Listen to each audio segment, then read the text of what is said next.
ناظرین، پاکستان میں جو عدالتی تاریخ ہے وہ بے شمار ایسے واقعات سے بھری ہوئی ہے جس میں ایک دوسرے کے اوپر الزامات کا معاملہ ہو یا فیصلے ہوں۔ بعض سیاسی معاملات کے اندر بے شمار ایسے فیصلے ہیں جو بڑے تنقید کا نشانہ بنتے رہے۔ بعض ایسی معاملات بھی سامنے آئے جہاں میں ججوں کی ٹیلی فون کالز جو ہیں وہ ٹیپ کی گئیں اور پھر اس کے نتیجے میں ججوں کو گھر جانا پڑا۔ تو یہ سارے معاملات جو ہیں ایک بار پھر ہمیں آج کل خبروں میں بڑے اجاگر ہوئے ہیں، اور یہ دو بڑے اہم جج صاحبان جو بڑے اہم ترین منصب پر فائز رہے، ان میں ایک جو گلگت بلتستان کی جو سپریم ایپلٹ کورٹ ہے ان کے جو چیف جج ہیں رانا شمیم صاحب، انہوں نے لندن میں 10 نومبر کو ایک ایفیڈیوٹ جاری کیا، حلفیہ بیان جاری کیا، جس میں انہوں نے سابق chief justice of Pakistan chief justice Saqib Nisar صاحب پہ بڑے سنگین الزامات عائد کیے ہیں۔ اور ان الزامات کا معاملہ جو ہے وہ نواز شریف صاحب اور مریم نواز صاحبہ کے جو ضمانت کا کیس تھا 2018 میں اسلام آباد ہائی کورٹ میں، اس سے یہ معاملہ جڑا ہوا ہے۔ اور 3 سال کے بعد رانا شمیم صاحب کو اپنی مرحومہ بیوی کی جو خواہش تھی وہ یاد آئی، اور اس کے احترام میں انہوں نے یہ بیان لندن سے جاری کیا، اور اس کو تصدیق جو ہے اس نوٹری پبلک سے کروائی جس کی نواز شریف صاحب کے جو بیانات ہیں وہ بھی وہیں سے تصدیق ہوتے تھے، جس کی بنیاد پہ حکومتی جو حلقے ہیں وہ اس کو پاکستان مسلم لیگ نون کی ایک سازش قرار دے رہے ہیں، اور اس کو کہ عدلیہ کو متنازع بنانا یا جج صاحبان جو اعلیٰ منصب پہ فائز ہیں ان کی ساکھ کو متاثر کرنا یا عدلیہ کی ساکھ کو متاثر کرنے کے اس کو مترادف قرار دیا انہوں نے، اور انہوں نے اس کو اس ماضی کی نون لیگ کی روایت سے جوڑنے کی کوشش کی ہے، جس میں سپریم کورٹ کے اوپر 96-7 کے اندر جو حملہ کیا گیا تھا چیف جسٹس سجاد علی شاہ، جب نواز شریف کو انہوں نے توہین عدالت کا نوٹس جاری کیا تھا اور اس عدالت میں طلب کیا تھا، تو اس وقت نون لیگ کے کارکنوں نے، بلکہ اس میں بڑے اہم مرکزی رہنما بھی شامل تھے، انہوں نے سپریم کورٹ پہ حملہ کیا تھا، اس سے جوڑنے کی کوشش کی۔ پھر ججوں کی خرید و فروخت کے الزامات نون لیگ کے اوپر رہے ہیں۔ اس میں جسٹس ثاقب نثار صاحب خود ایک زمانے میں جب وکیل تھے اور سیکرٹری قانون بھی رہے تھے اس 90 کی دہائی میں پاکستان مسلم لیگ نون کے دور میں، اور جسٹس رفیق تارڑ رہے ہیں جو صدر مملکت بھی پاکستان کے، ان کو بھی ججوں کی خرید و فروخت کے حوالے سے جب چیف جسٹس سجاد علی شاہ کے خلاف بغاوت کروانی تھی ججوں کے اندر، تو کہا جاتا ہے کہ نون لیگ کے اعلی کار کے طور کے اوپر یہ استعمال ہوئے۔ تو حکومت نے ان معاملات کے ساتھ اس کو جوڑنے کی کوشش کی اور کہا کہ یہ اسی سلسلے کی کڑی ہے کہ جہاں پہ جب آپ مقدمات کا سامنا نہ کر سکیں، جب آپ عدالتوں میں دلیل کے ساتھ جواب نہ دے سکیں، تو پھر عدالتوں پہ یا حملے کیے جاتے ہیں یا اس قسم کی بھونڈی حرکتیں کی جاتی ہیں۔ اور اس میں انہوں نے بعض ججوں کی جو ویڈیو سکینڈلز لیک کرنے کی کوشش کی گئی ماضی قریب میں، اور اس کے نتیجے میں بعض ججوں کے خلاف کارروائی بھی ہوئی، تو یہ سارے معاملات اس طرف جوڑے جا رہے ہیں۔ یقیناً یہ بڑے اہم معاملات ہیں اور بڑے اس حوالے سے بھی ہیں کہ جن میں بڑے بہت سے اہم سوالات بھی اٹھتے ہیں اور بہت سے اس میں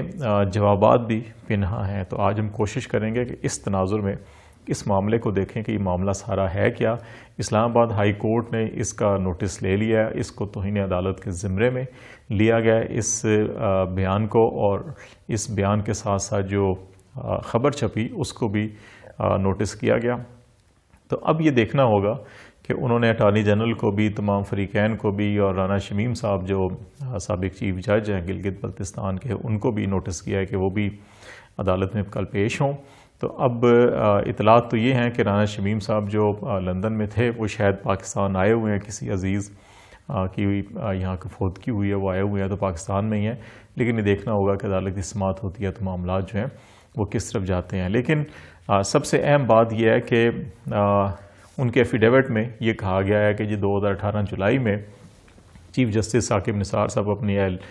فیملی کے ہمراہ جو ہے وہ گلگت بلتستان کے دورے پر آئے تھے، اور انہوں نے جو وہاں پہ گیسٹ ہاؤس ہے سرکاری عدلیہ کا، اس میں قیام فرمایا تھا، اور وہاں پہ ایک شام کو جب جسٹس رانا شمیم جو ہے اپنی اہلیہ کے ہمراہ وہ گیسٹ ہاؤس میں گئے ملاقات کے لیے، تو وہاں جسٹس ثاقب نثار صاحب بڑے پریشان تھے اور بار بار رجسٹرار کو فون کر رہے تھے اور کہا جا رہا تھا جی اسلام آباد ہائی کورٹ کی ایک جج کا نام لے کر کہ ان کو بات کروائی جائے، اگر بات نہیں ہوتی تو ان کو یہ پیغام دیا جائے کہ نواز شریف صاحب اور مریم نواز صاحبہ کو جو ہے کہ وہ ضمانت نہ دی جائے، الیکشن جب تک نہیں ہوتے اس وقت تک ضمانت نہ دی جائے۔ تو یہ معاملہ پھر ان کو کہا کہ ہمارے بیٹھے بیٹھے ہی جو ہے کہ وہ پھر ان جج صاحب سے بات بھی ہو گئی اور پھر بڑے مطمئن ہو گئے کہ ٹھیک ہے اب کام ہو جائے گا۔ تو یہ بیان جو ہے 2018 کا واقعہ، اور اب جا کے یہ معاملہ جو ہے کہ منظر عام پر لایا گیا، اور یہ خود کیونکہ رانا شمیم صاحب جو ہے کہ یہ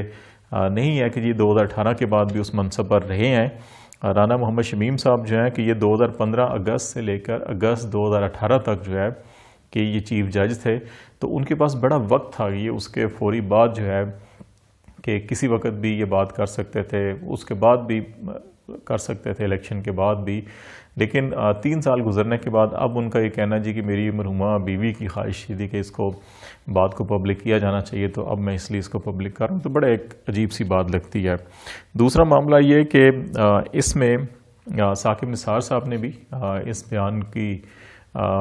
مضحکہ خیز قرار دیا اور تردید کی ہے، اور انہوں نے کہا میں اس کا کیا جواب دوں۔ رانا شمیم جو ہیں وہ اس وقت چاہتے تھے کہ ان کو ایکسٹینشن ملے اور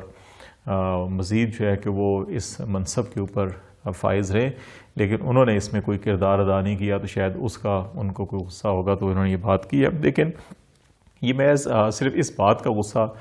جو ہے کہ وہ نہیں دکھائی دیتا، اس کے اندر یقیناً یہ ایک ایسے موقع کے اوپر بیان جاری کیا گیا ہے۔ 10 نومبر کو یہ ایفیڈیوٹ دیا گیا، اور پھر تاریخ جو ہے کہ 17 نومبر اسلام آباد ہائی کورٹ میں مریم نواز شریف اور کیپٹن صفدر جو ان کے شوہر ہیں مریم نواز کے، کیپٹن صفدر اوان، ان کی 17 نومبر کو ضمانت کی درخواست کی سماعت ہے۔ یہ اس کے ساتھ معاملے بڑے گہرے جڑے ہوئے نظر آتے ہیں، کیونکہ جب سے یہ ضمانت کی معاملات ہائی کورٹ میں ہیں تو یہ زیادہ تر جو التوا کی درخواستیں ہیں وہ مریم صاحبہ یا کیپٹن صفدر صاحب کی طرف سے آ رہے ہیں۔ کبھی کچھ جواز پیش کیا جاتا ہے، پھر کبھی وکیل تبدیل کرنے کی بھی بات کی گئی۔ تو اس سلسلے میں اس کو اس تناظر میں دیکھا جائے کہ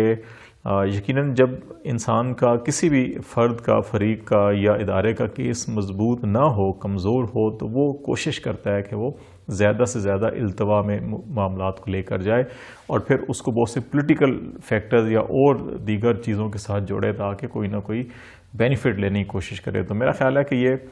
17 نومبر کو جب ہیئرنگ ہونی تھی اسلام آباد ہائی کورٹ میں مریم نواز صاحبہ اور کیپٹن صفدر اوان کی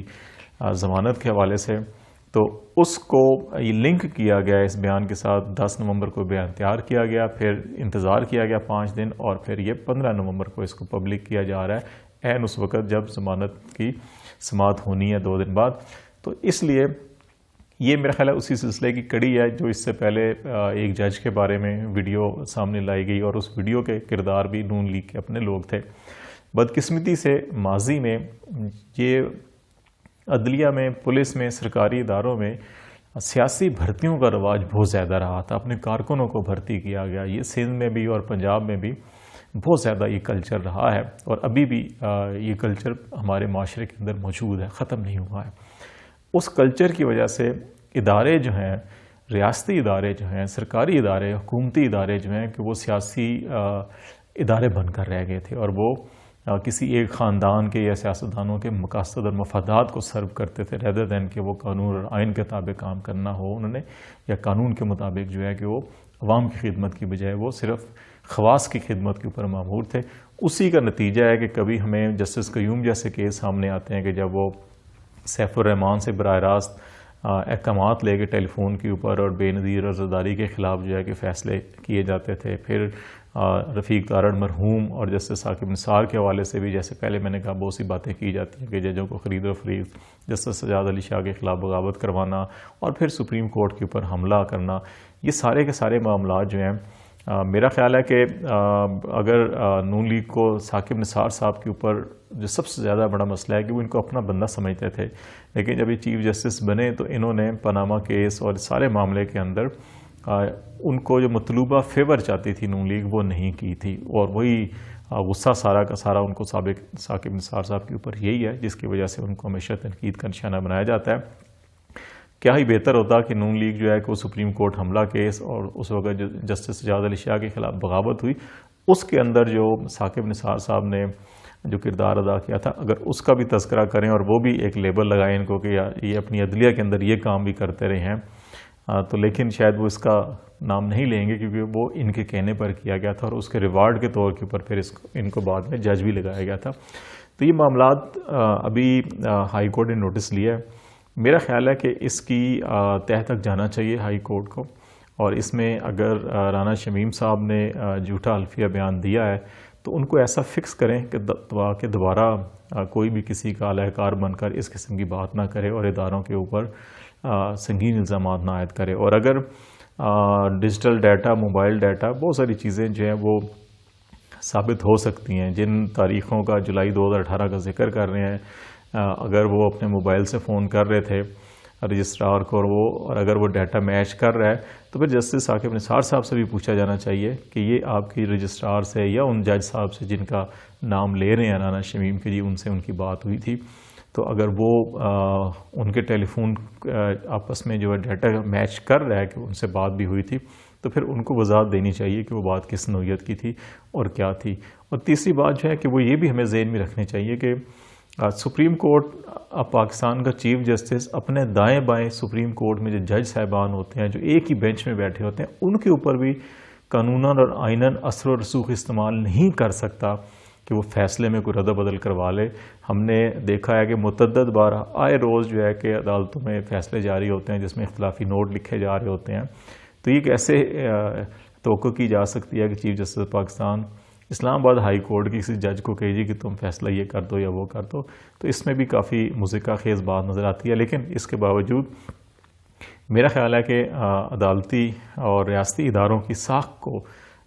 قائم رکھنے کے لیے ایک وہ اس قسم کے رویوں کی حوصلہ شکنی ہونی چاہیے, اور جہاں پہ اگر ایسے کام کیے گئے ہیں تو ان کے اوپر سنگین معاملات اور سنگین سزائیں تجویز کی جائیں اور دی جائیں ان کو. اور اگر ایسا بات نہیں ہوئی ہے تو پھر الزام لگانے والوں کو ایسی عبرتناک سزا دی جائے کہ دوبارہ کوئی ایسے الزامات عائد نہ کرے, تاکہ اداروں کی جو ساکھ ہے وہ برقرار رہے اور جو ہے کہ یہ شخصی جو ہے کہ ہم مفادات کی خاطر جو ہے کہ کبھی ریاست کو, کبھی اداروں کو اور کبھی جو ہے کہ قوموں کو, کبھی ملکوں کو مورد الزام ٹھہرانا شروع کر دیتے ہیں, اس کلچر کا خاتمہ ہونا چاہیے.